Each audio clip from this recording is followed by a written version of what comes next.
Maredumilli encounter తర్వాత Maoist party అగ్రనేతల ఉనికిపై అనేక ప్రశ్నలు లేవనెత్తుతున్నారు. నిన్నటి వరకు మావోయిస్టు పార్టీలో 9 మంది కేంద్ర కమిటీ సభ్యులు ఉన్నారు. వీరిలో హిడ్మా కూడా ఒకరు. మోస్ట్ వాంటెడ్ అయిన హిడ్మా ఎన్కౌంటర్ తో కేంద్ర కమిటీ సభ్యుల సంఖ్య 8కి చేరుకుంది. ఈ 8 మందిలో టాప్ లీడర్ ముప్పాళ్ల లక్ష్మణ్ రావు అలియాస్ గణపతి ప్రస్తుతం సేఫ్ జోన్ లో ఉన్నట్టు ప్రచారం జరుగుతోంది. నేపాల్ వెళ్లిపోయారని అంటున్నారు. సుదీర్ఘకాలం మావోయిస్టు పార్టీకి ప్రధాన కార్యదర్శిగా పనిచేసిన గణపతి ప్రస్తుతం వయోభారంలో ఉన్నారు. ఆ పదవిని నంబాల కేశవరావుకు అప్పగించిన తర్వాత కేంద్ర కమిటీ సభ్యుడిగా ఉన్నారు గణపతి. ఇటీవల జరిగిన ఎన్కౌంటర్ లో నంబాల కేశవరావు చనిపోయిన తర్వాత తిప్పిరి తిరుపతి అలియాసు దేవుజీకి ప్రధాన కార్యదర్శి బాధ్యతలు అప్పగించారు. గణపతి తిరుపతి తర్వాత కేంద్ర కమిటీలో ఉన్నది Mullah Raju Reddy alias Sangram, Paka Hasyantu alias Oyike, Mishri Behra alias Bhaskar, Anale alias Tupa, Ramdhir alias Majidev, Narhari alias Paparao ఉన్నారు.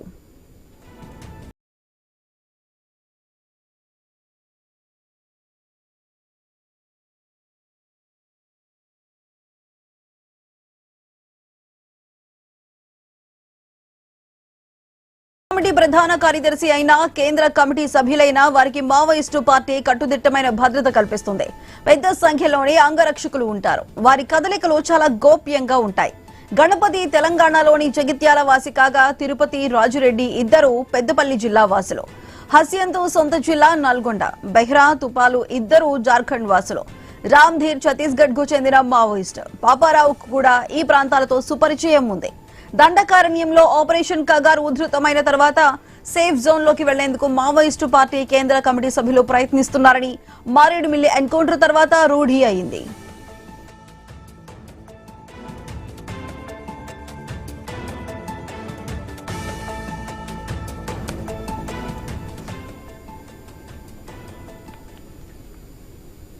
ఛత్తీస్గఢ్ నుంచి బయటకు వచ్చేందుకు మారేడుమిల్లి మార్గాన్ని ఎంచుకున్నట్టుగా అనుమానిస్తున్నారు. ఇక్కడి నుంచే ఏపీలోని ఏలూరు, కాకినాడ, విజయవాడ చేరుకున్నట్టు గుర్తించారు. నిఘా కట్టుదిట్టంగా ఉండటంతో ఏపీలోని పలు ప్రాంతాలకు వెళ్లిన వలపని పట్టేసుకున్నారు. ప్రస్తుతం ఏపీ పోలీసుల అదుపులో 40 మందికి పైగా మావోయిస్టులు ఉన్నారు. వీరిలో 9 మంది తిరుపతి బాడీగార్డ్స్ గా చెబుతున్నారు. అంతమంది అంగరక్షకులు చిక్కితే తిరుపతి ఎక్కడున్నారు? పోలీసుల వాదన మాత్రం తిరుపతి మారేడుమిల్లి అటవీ ప్రాంతం నుంచి ఏఓబీ వైపు వెళ్లినట్లుగా ఉంది. అందుకే మారేడుమిల్లి నుంచి ఏఓబీకి దారితీసే మార్గాలను బలగాలు జల్లెడు పడుతున్నట్లుగా తెలుస్తోంది.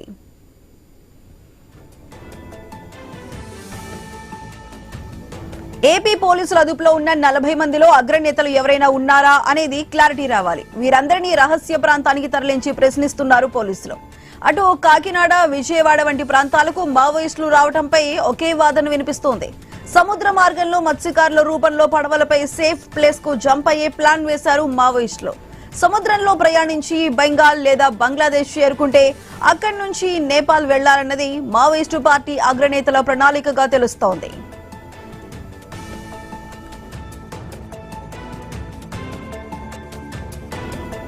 ఇక్కడే అనేక ప్రశ్నలు తలెత్తుతున్నాయి. ఏపీలోని పలు ప్రాంతాల్లో మావోయిస్టులు స్థావరాలను ఏర్పాటు చేసుకున్నారు. అంటే వారికి స్థానికంగా ఎవరైనా సాయం చేసి ఉండాలి. వారెవరు? ఎన్ని రోజులుగా కాకినాడ, ఏలూరు, విజయవాడ ప్రాంతాల్లో ఉంటున్నారు? అసలు దండకారణ్యం నుంచి కాకినాడ, ఏలూరు, విజయవాడ వచ్చేందుకు ఎవరు సాయం చేశారు? ఎలా వచ్చారు? ఇక్కడ తినటానికి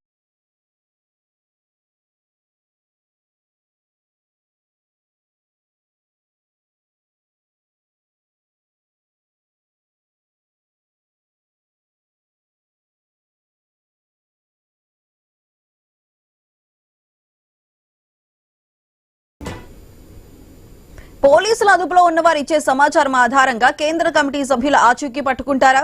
ఎక్కడున్నారో, ఎటు వెళ్లారో వేటు వేస్తారా? 1-2 రోజుల్లో సజీవంగానో లేక నిర్జీవంగానో కీలక అగ్రనేతలను పట్టుకుంటారా? నిఘా వర్గాల దగ్గర ఉన్న సమాచారం ఏంటి? ప్రస్తుతం ఏపీ వ్యాప్తంగా ఇంటెలిజెన్స్ వ్యవస్థ అప్రమత్తమైంది. తాజా పరిణామాలు చూస్తుంటే ఆపరేషన్ కగార్ తుది దశకు వచ్చినట్టుగా భావిస్తున్నారు.